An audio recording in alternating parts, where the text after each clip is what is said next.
Miss Transformers 96 here, another video review, this time of Transformers 2, Wave 1 of Hunter Decepticons Battle Axe Bumblebee. So now, in the beginning of these 4 reviews, I had Sea Attack Ravage, Jetblade, Ironhide, and now Bumblebee. So if you want to see the 3 other deluxe figures from the Hunter Decepticon line, just go back 3 reviews.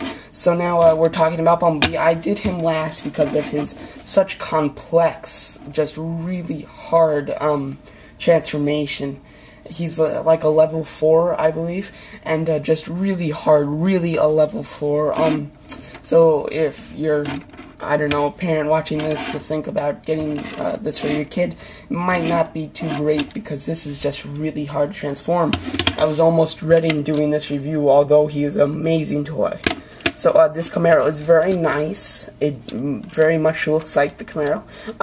The camera is picking up a little bit more yellow than it actually is. It's more of a kind of orangey yellow than just a plain yellow. But this is very nice. The blue windows look great. Detailing is perfect. You've got the little Camaro symbol right there. The headlights, just everything is great. Very accurate. And from the side here, you can't see anything from the bottom, like this little thing in the back. But it's nothing that you can. It's nothing that you can actually fuss about. It's great. So not a lot of kibble. Well, in here there is kibble, but nobody's gonna really flip it around. You can see his face there. That's the only thing that I don't like, but it's okay. It's understandable. So let's get to this very hard transformation. So just start popping things just out of where they belong. Start popping everything out. Move these up. Just kind of put them there for now. And then just really gonna want to just pop it out. Take this, move it back, and just put it there.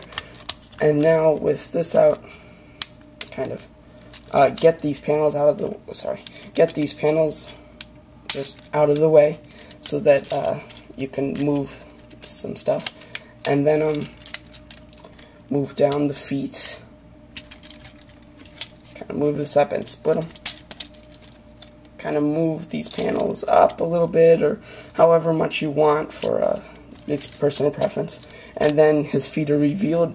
You really don't have to do much for the feet. The only thing is there's a heel right here, and then just move it to the side. Same on this side. Move it to the side. And there you have the bottom half. You can also have a little walking Camaro if you wanted to. And now, it's, for some of the hard stuff, the head has a very big tendency of popping off. So if that happens in this review, very sorry, and I'll pop it right back on. And then, and just split these, fold it kind of up. Okay, and move the hands up. Yes, the hands do pop off too. Just get some clearance with that wheel, and then pop it back on. It pops right back on, so not very difficult. And then move the hands out, and then just kind of move them like this, just so they're totally out of the cab of the figure. And then with his head there, move this up. And then this is the tricky part. You have to kind of move this whole thing down with his head staying where it is, and it is just pretty difficult. This is where the head starts to pop off, so if I come into some trouble with this, I'm very sorry, and I will fix it. So it's kind of without popping off his head, just kind of try to get his head out of the way, even though this little place where the Decepticon symbol just pops off his head. If they could just have that fold up, this whole thing would just be fine. It wouldn't matter. And you can kind of move it up if you want. There you go. And then just try to get Bumblebee's head so that it's ready to move down. Okay, there we go. Perfect. His head didn't pop off or anything. Perfect. Okay, now. And then just kind of fold down this back piece. Make sure that's still up. It came down for me. And then move it down. And move the hands, just have the panel up and then just rotate the hands wherever you'd like. Make sure these things are parallel, and get his head in a nice position. And there you have Battle Axe Bumblebee.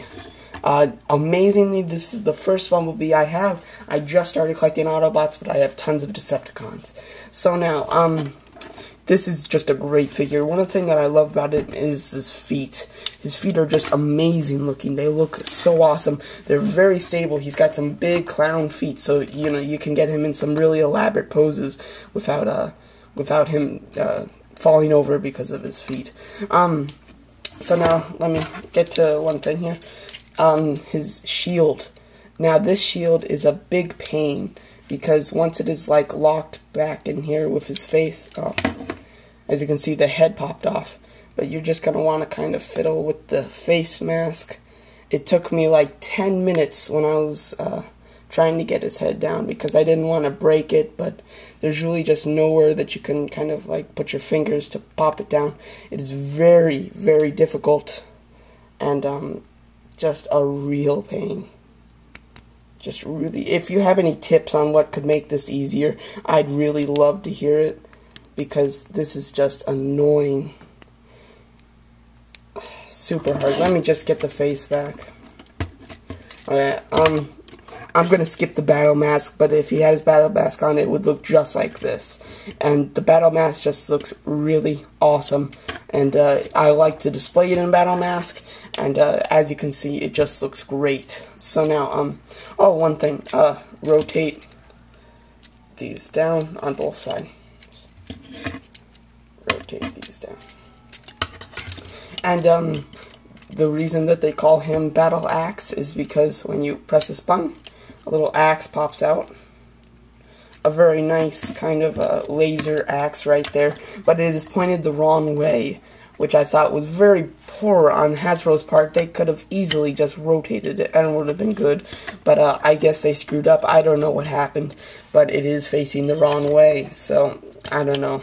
It doesn't look great, and I prefer just to fold it back and just keep it in his arm and just display him with his fingers. The thumb has individual movement, as does the three fingers are molded together, but the thumb has individual movement. Now, what is really awesome about this figure that I really like is when you kind of split this little plate here. That hurt. Okay. Split this plate this way and this way, and fold his arm down, and you can flip out this awesome gun, which just looks really great, and just has the two yellow things on the side that they didn't have to add in, but they did anyway, and you can get this guy in some really neat, fun poses. This is pretty much what I keep him in. The ball joints on the hips are kind of loose, I will say, but they're not horrible. They're okay. You can deal with them. And the ball joint on his shoulder, only on this shoulder, is a bit loose too. But this arm is fine. It's just the legs that are a little loose. But this is just a great figure in general. And displayed next to Ironhide here. Let me just get a whole view of all of the Hunt for Decepticons deluxe figures. Get a Ravage in here, and then of course Jetblade. So there is the entire deluxe collection from the first wave of Hunt for Decepticons. I recommend you get them all. If you have to get 3, get everyone except for Ravage. If you have to get 2, get the 2 Autobots. If you have to get 1, Bumblebee. Because Bumblebee is just really awesome. Really, really awesome. Ironhide, don't take anything away from Ironhide. He is great. Jetblade is good. And, of course, he is just a repaint, but he is a good repainted Ravage. So, I hope this review has been helpful in buying Hunt for Decepticon figures. Thanks for watching.